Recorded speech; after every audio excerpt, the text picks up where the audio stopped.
રાજકોટ કોંગ્રેસ દ્વારા form number 7 મામલે કલેક્ટરને રજૂઆત કરવામાં આવી છે। રાજકોટ જિલ્લાની વિવિધ વિધાનસભા વિસ્તાર પર ખોટી રીતે ફોર્મ નંબર 7 ભરીને વિરોધ પક્ષના મતદારોના નામ યાદીમાંથી કમી કરાવવામાં આવતા હોવાનો આક્ષેપ સાથે કોંગ્રેસે કલેક્ટરને રજૂઆત કરી છે।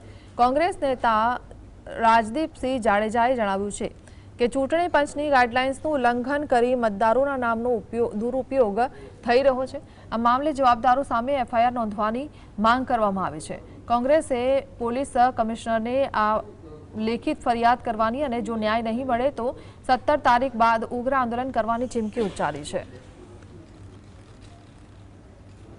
તપાસ કરીને આની ઉપર એફઆઈઆર બનાવીને પગલાં લેવા જોઈએ, કારણ કે લોકશાહીની અંદર મતાધિકાર સૌથી મોટું હથિયાર ગણાય છે લોકો પાસે।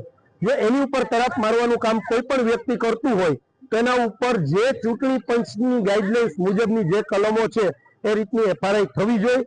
આ બાબત અમારી ઉગ્ર રજૂઆત કલેક્ટરશ્રીને હતી અને જે ફોર્મ ભરાણા છે એમાં અધિકારીઓની પણ ક્યાંક મેલી મુરાદ હોય તો અધિકારીઓ ઉપર પણ પગલાં લેવા જોઈએ।